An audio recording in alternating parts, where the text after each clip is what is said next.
AFL is a sport you've worked in for a very long time. Yep. What are some of the most common injuries you've seen? Yeah, so I would say that we see hip and groin, hamstrings, ACLs or knee injuries. So for me, for my role that I had when I was at the Swans was looking after a lot of players with hip and groin pain. So that's probably something I feel pretty comfortable to talk about. Yeah, Yep. okay. Let's go ahead with that, the hip and groin. Yep. When someone's had an acute incident on the pitch, you don't know what it is yet, upon presentation and you run out to them, what information can you gather that will help you distinguish if they can return to play immediately? Yeah, okay. So obviously location of pain is really important. So hip pain generally anteriorly, but can also be in the groin, you know, whether or not it's radiating to the back, whether or not it's radiating down the leg. So obviously the more it's radiating and the bigger the area, we think the more severe the injury. Certainly if they can weight bear on it straight away is also very important as to the severity of the injury. If we can see any visible swelling, which not many injuries swell up within the first kind of minute, but some will, like an ACL would. But around the hip and groin, we're really looking for, can they walk, can they weight bear, bring them off the field, can they then jog up and down? We might do something like if we suspect that the groin injury is like a tear of the adductor or maybe just a strain, we might put them in a groin strap, which is just a strap that goes around the thigh, and that just takes some of the pull off the insertion of the adductors. That can be quite helpful, and then get them to run again. So if it's only a minor injury, and then that actually means that they can run well enough to get back on the field, we might then say, okay, you can go back on the field. But they're probably some of the tests that we would do. We'd have to look at their range of motion, look at do some muscle tests really quickly on the side of the field, and then try something to get them back on. And the typical thing we would try would be putting a groin strap on them. Okay. And just for terminology's sake, hip versus groin. Is hip more a joint-based description, and groin's obviously your adductors that you're talking about? Yeah, so there's a couple of really important papers that look at the categorisation of hip and groin pain. One of them is the Doha Agreement, which looks at the categorisation of groin pain. So you have 5 categories, and you have hip-related groin pain, which is then further categorised in another paper called the Zurich Agreement from 2018. And then you have 4 clinical entities of groin pain, which is different to hip-related groin pain. You have adductor-related groin pain, you have pubic-related groin pain, iliopsoas-related groin pain, and inguinal-related groin pain. So when someone injures themselves on the side of the field, we might not be thinking about categorising them so specifically. Certainly we want to categorise hip pain versus groin pain, one of the other 4 entities. That would be more something we would do in the clinic. On the side of the field, we want to see if we can get that, if it's something that's not severe enough that they have to, they're finished for the game. If we can get them back on with, something, like a groin strap or groin shorts, or, maybe just a little bit of time off and some massage or something, that's what we would do. But the diagnosis into hip pain or groin pain would probably come after with a more thorough examination. Absolutely. You also mentioned just now the location of pain matters. Yes. How does that change your assessment if they can return to play? Well, if you're talking about on the side of the field, it probably doesn't so much. Okay. As long as I think on the side of the field, certainly, you're thinking about red flags as well, like a fracture or something like that. So once you know that it's not that, I think the location of pain is really just us thinking, okay, it's more in the adductor location, so therefore we can probably try a groin strap. Iliopsoas tears are not common. They do happen, but they're not super common. They probably wouldn't respond well to a groin strap, but that would certainly be at the front of the hip. Or hip joint pain tends to be at the front, but can also be in the groin. So there's a bit of overlapping with that. On the side of the field, I don't think it matters so much, except for us just trying to try a few things to get them back on the field. Absolutely. If that makes sense? Yeah. What about some straight giveaways regarding their prognosis? Okay, so swelling, ability to weight bear, and response to, after a few minutes. So, sometimes when you'll see someone, really badly limping off the field, but then 5 minutes later they're walking and then suddenly they're running and suddenly they're back on the field and you think, oh, you know. So I think the how quickly the pain settles down or what happens once they weight bear and walk, you know, was it something that was just a severe cramp in the muscle and now it's settled down? But if it's a tear as opposed to a cramp, you wouldn't expect them to be able to start walking pain-free within 5 minutes. Mm-hmm. So just things like that is just that how it behaves over that 5 minutes. And then, particularly, swelling, redness, ability to weight bear, really important. Yeah. If you deem them, I guess, not ready to play, what would your initial management look like just on the spot? Yeah, so ice usually is what we do, and then get them into some compression pretty quickly as well. So whether that's compression shorts or whether that's just using, you know, a bandage or a tubey grip. Obviously, the hip itself is a bit hard to compress, but compression shorts can work okay for that because we just want to make sure that they don't get any, you know, big kind of swelling coming up. So again, it's very much the police, but also the optimal loading is also key. It's really important if someone shouldn't be weight bearing that we haven't, you know, that we've got crutches for them, or if we think that weight bearing is actually helpful for them and we don't want them on crutches, we need to assess whether that's appropriate for that person. So the optimal loading, as well as, you know, ice and compression and the other things are really important. That optimal loading point, are you able to provide an example of when, so the first thing that comes to mind is like a fracture. Yes. Don't want to load. But any other scenarios where you don't want to load versus you want to load? I think if you move away from the groin for a moment, probably some ankle injuries can be in that kind of grey area as whether they should be weight bearing or not.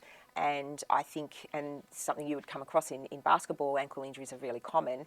So sometimes it's just a stretch of the tendons, you know, in an inversion injury or something like that, as opposed to, you know, an ATFL full rupture.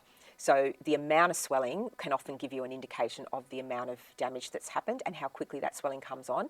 So therefore you would be more inclined to be non-weight bearing or very minimal weight bearing, as opposed to somebody who doesn't have any swelling and actually has some good range. Then you go, okay, I would probably want you to walk on it rather than take weight off it. Yeah, okay. If you were to summarize, if you were pressed for time, what are the top 3 to 5 things you would do to diagnose? Yeah, okay. So the first thing I would do is rule out the red flags. Okay, so you want to make sure it's not a fracture. You do not want to send someone out on the field with a fractured foot or fractured, you know, femur. It might sound obvious, but sometimes, you know, you can get like an avulsion fracture or something like that, particularly if it's a younger athlete. It might be an 18-year-old AFL player that's still got growth plates open. So that would also be a red flag, is if you think they might have an avulsion. So that's a priority when you've got a time limit or not. That's probably the first thing. The other things that are red flags, I guess, are that really unremitting pain, night pain. I think probably what I would do with a hip, I would certainly do a Fadir test because that gives me a good indication of it. Even though Fadir doesn't rule in the hip, it definitely rules out the hip. So it's a good quick test that we can use to give us good information. And I would always check their lumbar spine for hip and groin too, as that's something I would do even with limited time. Okay. Yeah, because lumbar spine's a big referrer to the hip. Yeah. You mentioned fracture. Yep. When it's like your tibia or ankle, foot, it's, I guess, easier because the bone is so superficial and you can palpate through that. But with your hip joint, it's quite deep. Yep. How would a fracture present that way? Yeah, so I think, well, obviously if it's a trauma, you know, on the football field, that's totally different. That's going to be very obvious because they won't be able to weight bear. I've seen 2 dislocated hips in my time, which is a pretty traumatic hip injury, and they end up in an ambulance. So very obvious. I think if you're looking at something that's more of a stress fracture, so stress fracture through the neck of the femur, or a stress fracture in the shaft of the femur, that might not be so obvious. And they do exist in football. They exist in, you know, other athletes, long distance runners, gymnasts, that type of thing. So the things that we want to look for with them are, you know, pain on weight bearing, jumping, and then it gets a little bit better with rest. Bone pain is usually painful at night, so they'll have night pain. So that would be another thing that alerts us to them having a stress fracture around the hip or in the thigh. They would be the main things. You can also do some testing where you actually put a little bit of pressure through one end of the bone and it might reproduce their pain at the other end. So that's another way you could do it. You can do a fulcrum test where they're sitting and you actually put something under their thigh and then you push down here, so you cause a slight bend in the femur, and then that will be enough to alert you to the fact they've got a bony injury like a stress fracture, which could have been building up over time but got worse in a game situation or a competition situation. Okay. Yeah, that makes sense. We've talked about pressed for time, kind of acute management. If we transition a bit to a more clinical setting, let's say, where you do have more time, Yep. and someone presents to you with hip groin pain, what are the differential diagnosis that just initially pops into your head if they have pain in that area? Yeah, so certainly lumbar spine, sacroiliac joint, both referring to the hip and groin area, so definitely have to look at those. And then we've got our hip-related pain, and then we've got our 4 entities for groin pain. So, for example, if we think they might have inguinal-related groin pain, the location of the pain is going to be in a different area to somebody that's got adductor-related groin pain, and it will have slightly different symptoms as well. So that's kind of, they would be the main things, so lumbar spine, SIJ, yeah, and then the groin pain, clinical entities, and then the hip-related groin pain. So we want to then do some testing of all of those areas, and that will then give us an idea that it might be more hip-related pain or more lumbar spine referral, etc. Yeah. If we go through kind of the checklist of things that uni teaches us, the first thing to check through is your subjective assessment. What are some kind of key points in the subjective that would help you navigate all the differential diagnosis? Yep. So the behaviour of the pain, so for example, if somebody gets pain when they change direction, the things that would be more adductor or hip. If they get pain, if they're getting up off the ground or if they're getting out of bed in the morning, then you're thinking of more something that's inguinal related or abdominal related, which is not in the Doha Agreement, but some people call it an abdominal related groin pain. You're thinking more of that type of thing. So the pain behaviour, what aggravates it and what makes it better, obviously are really important things. Things like sitting can be quite painful on the hips, and really if you've got time and you want to really nut down, you've got to ask them, how do you sit? Are you sitting, where your knees are kind of up here, and so there's a lot of pressure through the hip joint, or are you sitting, with your legs crossed here, which will also affect the knee joint. So finding out if they've got pain with a certain activity, what does that activity look like? So ask them to show it to you, I think is really important. I think in the questioning, it's also really important to know what happened. So a lot of patients will say they've had some, trauma. I was playing football, and I've got pain in the front of my hip. So again, that's going to, if it's a kicking injury, you think iliopsoas, rectus femoris, that kind of thing. So that might point you more towards that. If they say, oh, nothing happened, but I just started getting, it came on for no reason, it never comes on for no reason. So then you go, okay, so what happened around that time? You want to go into their load. What happened? Did you have holidays or you were sick, so you stopped and then you increase your load? So finding out about loading and changes in loading are really important when they tell you that it came on gradually. So because that's a classic history for tendinopathy. So if they've got adductor tendinopathy, then that will come on because of some change in load, some really increase in load.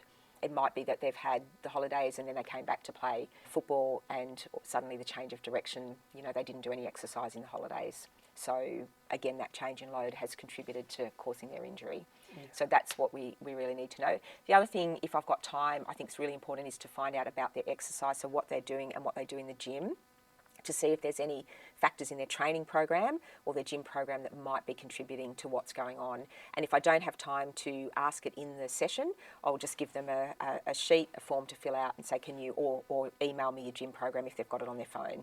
And so then you can look at it later and say, well, actually you shouldn't really be doing, lunging or Bulgarian split squat if you've got pubic related groin pain. So, we can kind of use that information to guide how we're going to treat them.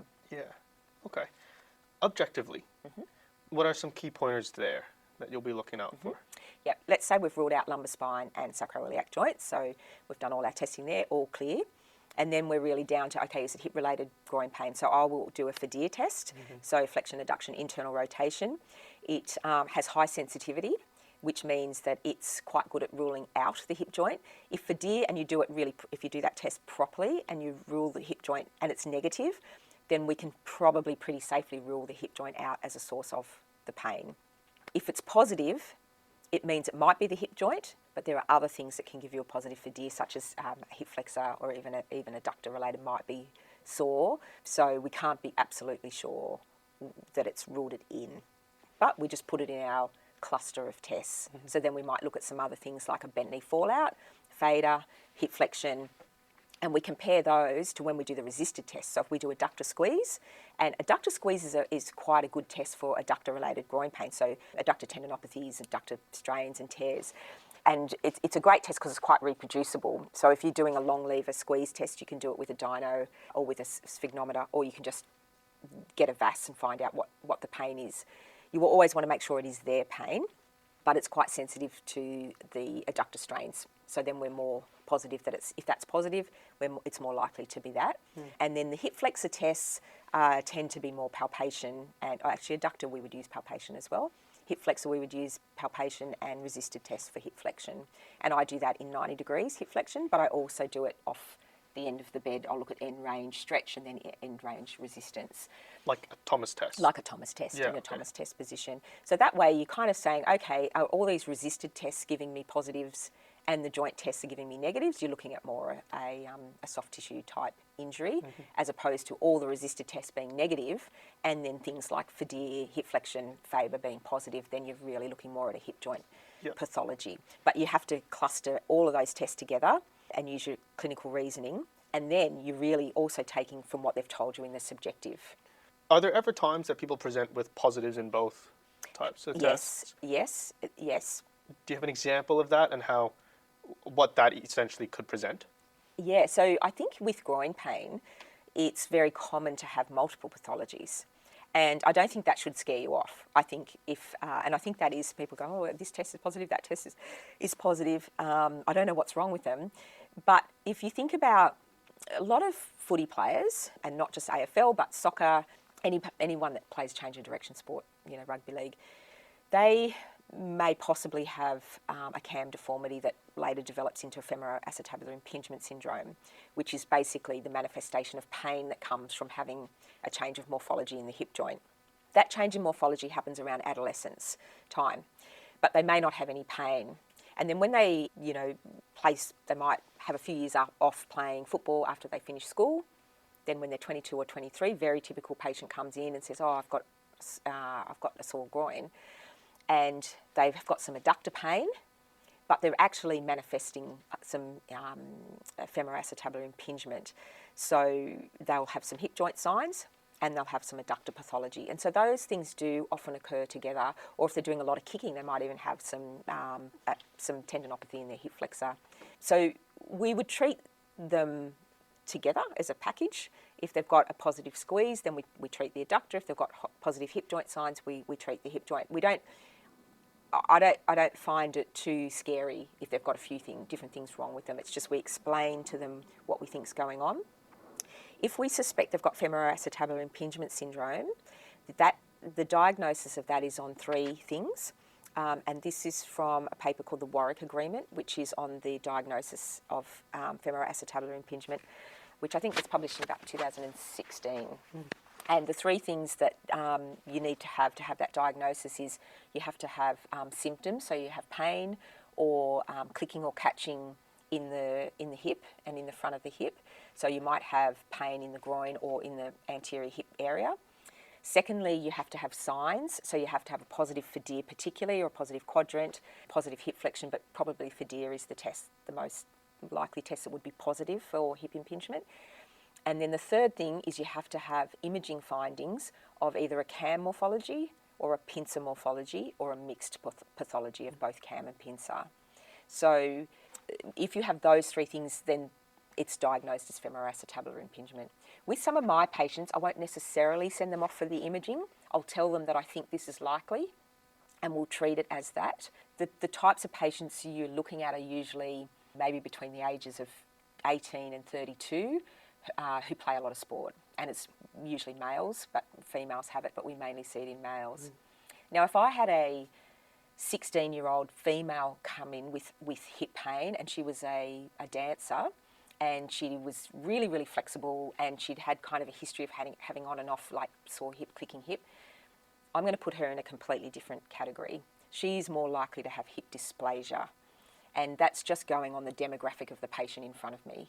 Because I think we can get caught up and think everyone with hip pain's got femoroacetabular impingement syndrome, but you've got to look at the different, I guess, the different demographic that patient comes from.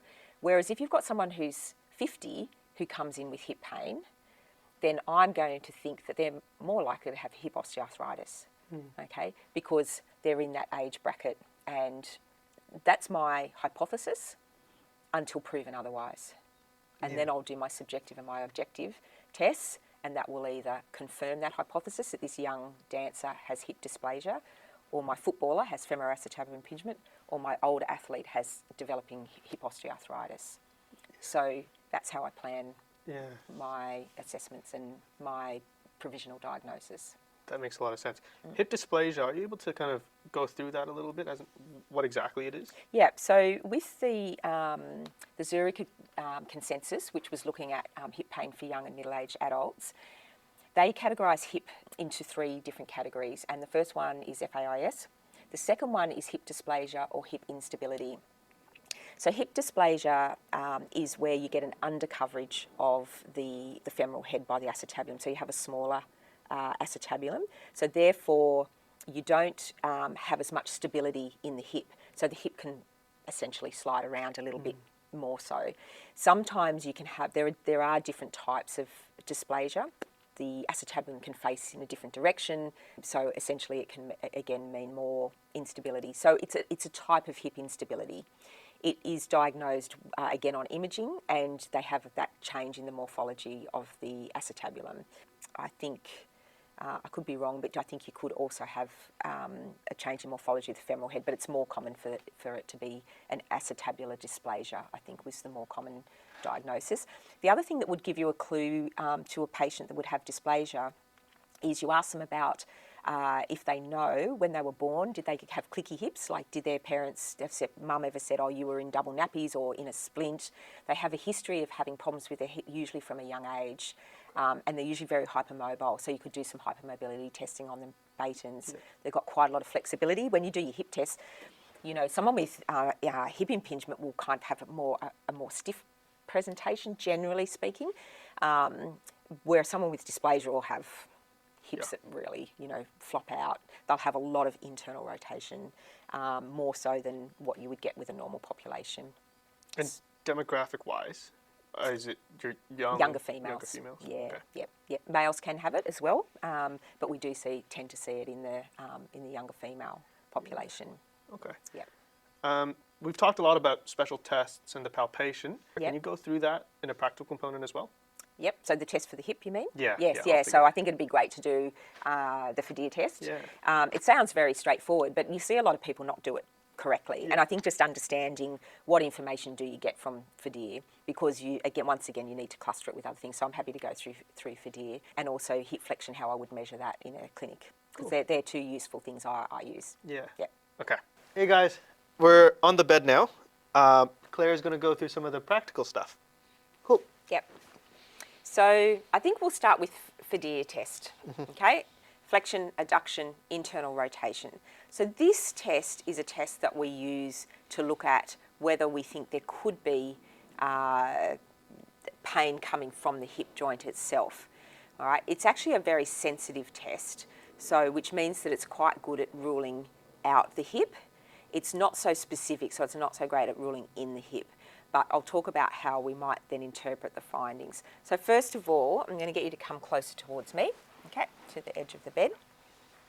And I often see this test performed poorly. So that's why it sounds a simple test, but I think it's really worthwhile to do it properly. Can you just pop your arms by your side? Okay, and then I'm going to take you into flexion. So just bending the hip. So first of all, I want to know, Justin, do you have any pain in your hip at the moment? No. No. Okay, bend your knee for me. Okay, I'm just going to take your hip up into flexion. So we're going to bend that hip up. You've got a stiff hip. Okay, so I take it up at least to 90. Okay, and then often I'll go up just a little bit further. Then I'm going to go, so that's flexion. Do you have any pain there? No. I'm going to just take this hip across. Tell me if it brings on any of your pain. Okay, that feels okay. All right, so I take it across, then I do go into the internal rotation. Ooh, that's uncomfortable. Yeah, it's uncomfortable. Does that bring on your pain? No. And that's a really important point because it often is uncomfortable. So people go, oh, that's sore. And then you think, oh, it's a positive test. But it has to reproduce your pain, okay, the pain that they've come in with. So if they say, yes, that has reproduced my pain, that's it. So then I think, okay, well, it still could be the hip joint. If it's completely pain-free, not even uncomfortable, really good range, no reproduction of symptoms, I can pretty much rule out the hip as the source of the pain. So I probably will have already done my lumbar spine test, but I might be thinking, okay, well, I need to look at, you know, the adductor, the psoas. I might still need to look at SIJ. So I'm looking for other causes of the hip pain. So the test is positive, then I might choose some other things to look at. So other things that can, so like a Faber test. So then I might come in and do Faber. Now again, Faber can be soft tissue, can be adductor tightness, but it also can reproduce hip joint pain as well.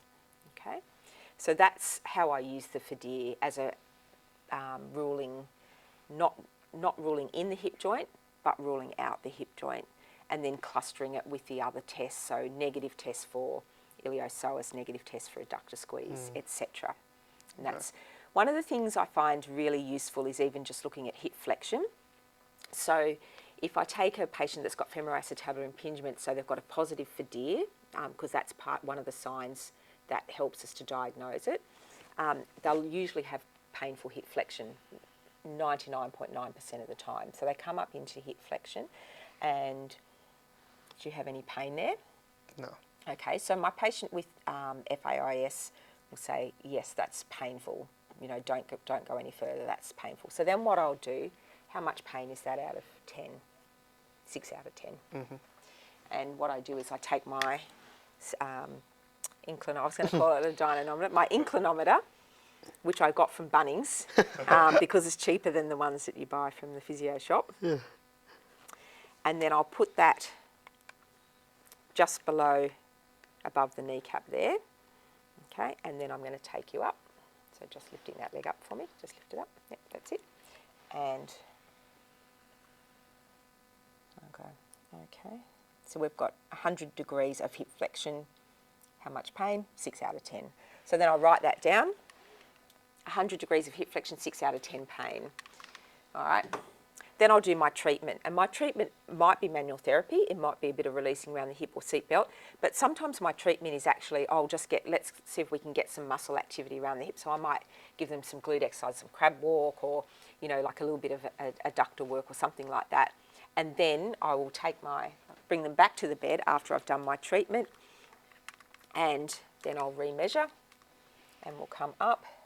Okay. And I might have got an extra 5 degrees. How much pain have you got?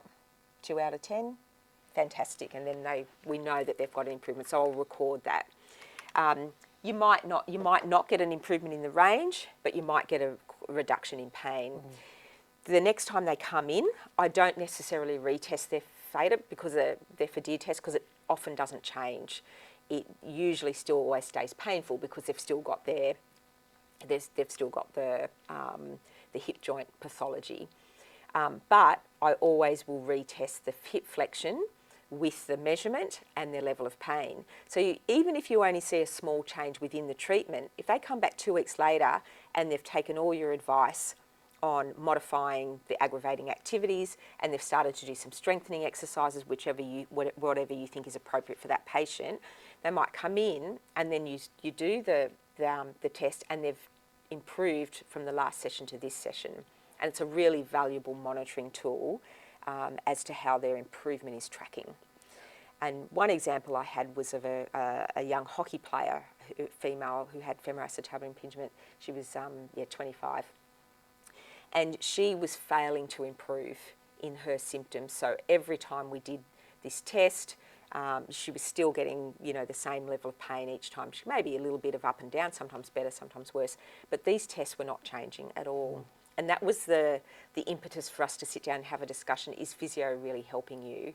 And what do we need to do to start to, so that physio can help you?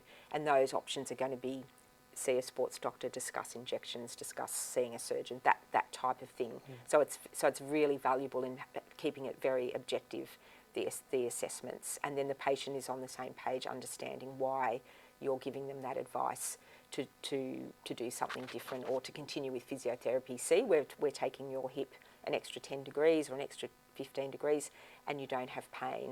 And they go, yep, I'm much better than I was 2 months ago or a month ago. Okay? Yeah. In terms of palpation, are there certain structures that you are palpating for? Or also, I guess another question would be managing kind of the gender side of things. Obviously, it's around the private region. Yep, so going back to the groin issues. Yep. Yeah. So how would you navigate palpation in that sense? Yeah, that's a really good question. So particularly male physios and female patients would tend to probably just drape with a towel. With males, and if they've got shorts on, it's probably not as important, but you always ask them, would you like me to put a towel over? I find it's actually a bit hard to feel through a towel. So I just need to put the bed down again, sorry.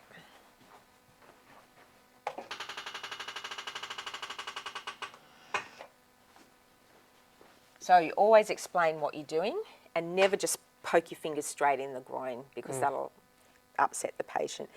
So I'm just going to palpate some of these structures around your groin that we're looking at. So some of them are coming up inside the thigh and down through the top through here and in the front of the hip here. So are you okay if I do that? If anything feels uncomfortable or if it reproduces your pain, I want you to tell me. Okay? Now I usually start, different physios will start this differently, but I tend to start with the adductors. Okay? And so I'll just get that leg just comfortably there. Okay, so and I'll start down here. So I'll start away and then I'm just going to gradually palpate up and you can tell me if you feel your pain. Is that sore? And I'm looking for reproduction of where you're sore, your pain. So now if I'm trying to work out, am I actually really on the adductor there? Can you just push your knee up into my elbow? Okay, and straight away I can feel the muscle underneath my fingers just by getting you to contract and then relax for me. And I go, yep, I'm on them. And so then I can just go through. I want to come up onto the pubic bone. So I'm just going to come up onto the bone a little bit. Okay, and then I'll just come up. Okay, and then you can feel the bone. So I'm on your pubic bone there. Does that reproduce your pain? So you're asking the questions, but the patient's, trusting you because you're going into it gradually and explaining what you're doing. The same thing if I'm palpating through the hip flexor. So I do quite a bit of psoas releasing for different issues. So if we bend this knee up, okay, so again, I might even just put a towel through here. I'm actually going to put my fingers just down, just on the inside of your pelvic bone here. Okay, so there is a muscle in here, the hip flexor muscle. And I'm just going to release down through this muscle or palpate down through this muscle. So what I'm going to do is I'm going to get you just to push. Can you push your knee up into my elbow? Okay, great, all right, and then relax. And so I can feel your iliacus underneath my fingers there. So I know that I'm on it because obviously you've got bowel tissue and everything under there. You've got your abdominals, but if you'll be able to feel the iliacus by doing that test. So that's a nice little way of knowing when you're palpating that you're on the structure you want. Also knowing your anatomy, obviously. So with the psoas tendon coming down here, if you palpate, if you can feel the femoral artery, okay, so you know that you're too far in, so that's more medial, and then you come just lateral to that to find that psoas tendon down through there. If you want to palpate the hip joint itself, you're probably kidding yourself if you think you can feel the hip joint because it's too deep, and plus you've got your big fat psoas on top of it. So you can feel the psoas, but it would be very hard to get deep enough to palpate on the hip joint itself. Okay, Cool. does that feel all right? That was awesome. Okay, good. Thanks, Claire. Yeah, no problem at all. We've talked about differentiating between hip presentations versus groin presentations. How does that change the rehab? How do you manage both types of presentations? The ones that come to mind at the moment as a physio student, we've done a few like traction-based things for the Yep, for the hip joint. Yep. But yeah, with your groin, you would think just of your general loading. Yeah, that's right. So I do use the seat belt for hip joint if I'm trying to improve the mobility around the hip joint. I think also it can be nice for pain relief, but it's not. I don't use that for an adductor strain or the other groin. The clinical entities for groin pain. I think that for there you're really looking at your impairments. So you're looking at the weaknesses. They've quite possibly got weak adductors, weak hip abductors, weak hip extensors or hip flexors. So we would measure those in the clinic. We have a force frame, we have a handheld dynamometer. So we use those to measure, obviously not in the acute phase. We don't want to stir them up with muscle testing, to max tests. So at the appropriate time, we'll look at some of those impairments. Patients that have femoroacetabular impingement commonly have weak adductors, AD adductors. So we would look at their hip adductors and abductors, hip extensors. Also look at trunk strength, and I do that by just doing a side plank test for endurance, and compare that to the other side. So that's and I sometimes will look at other things like just their general endurance of their calf or endurance on a bridge test, just to look at other areas that they might need to work on in their rehab. Yeah. Okay. And generally, the traction-based stuff in the joint. Yep. You would argue that's more of a pain relief type treatment. Yep. Is there anything that's, I guess, I better? sometimes use it for mobility as well. Is If it? they're Okay. quite stiff up in that 90 degrees and I want to try and get some more mobility, I'll do it more like a mulligan technique of taking them out, tractioning the hip in 90 degrees and then seeing if we can get a little bit more mobility through there. Yeah. Yeah, but essentially either of those, it depends on our clinical reasoning, what we're trying to achieve. Yeah. Yeah. In terms of loading and exercises in the weak areas that you find, is it just essentially you're following a progressive resistance training type pattern? Yep. And with respect to what pain they're in, because sometimes with FAIS they can be in quite a bit of pain. So we have to make sure that if we're going to get them stronger, we want the pain levels to be going down and we want to give them exercises. So for example, and this would be the same with someone with an adductor injury, I'm not going to give them a long lever Copenhagen early in their rehab because we know that would stir them up. So it is definitely about loading the right muscles around the hip, lower back, hamstrings, etc. We certainly want to work up and down the chain. So, but our goal is to get them pain-free, so we have to keep that in mind. Yeah. Okay. We've just talked a bit about common hip presentations. Is there a scenario which you can share with us where it was a little less cut and dry? Yeah, I'll share a case with you. This is probably a really important one. So about 4 or 5 years ago, I had a 15-year-old basketballer come to see me. He was referred by another physio. He'd had what was described as some kind of knee pain up into the thigh a little bit. It had been diagnosed as a quadriceps tendinopathy plus or minus some patellofemoral pain. And he wasn't responding to treatment over a period of about 3 or 4 weeks. So the physio asked me to have a look at him. And when he came in, he had got worse in the time since he'd seen the other physio. He was limping very distinctly. His hip was slightly externally rotated when he came in. And I asked him where his pain was, and he pointed to his lower thigh. He was really in pain. He was really worried about this pain. He said it's getting worse. His parents had wanted him to have an MRI, but that hadn't seemed to, I don't know, they didn't think that was appropriate at the time. Anyway, so I put him straight onto the bed and I had a look at his knee, and his knee was okay, and then I lifted his hip up into flexion and his hip just then straight away flopped into external rotation, so he couldn't come up into hip flexion. So I presumed that it was likely that he might have had a slipped epiphysis in his femoral head. So we call that a SCFE, so a slipped capital femoral epiphysis. And this is a a rare-ish injury to the growth plate of the hip. So I sent him straight for an x-ray, which he had next door to where I was working, and they came back, and straight away we could see that the epiphysis, you could see the femoral head was falling off. And that's actually a medical emergency, a slipped epiphysis in the hip. So I put him on crutches, and I spoke to his dad who was with him. I wrote a letter and I sent him straight to the Children's Hospital, and he had surgery a couple of days later. He had an unusual type of surgery. They normally just put a screw in it, but because he's had slipped off quite a lot, they had to do a special procedure where they take the head of the femur off and cement it back on. So that's an injury that you have to look out for. So adolescents who have hip or groin pain, if they're limping, they've got an externally rotated hip, the really common finding is they can't flex their hip. They get up to hip flexion and then the hip flops out to the side, or they're walking with their leg turned out to the side. It can present as knee pain. And he didn't have any pain in his hip. And so this is what made it very difficult to diagnose. So the physio that had seen him before me, he wasn't limping when he saw the other physio. So it was understandable they thought the pain was coming from his knee. But you always, in every single case, you must look at the hip when someone comes with knee pain, because the hip can directly refer to the knee.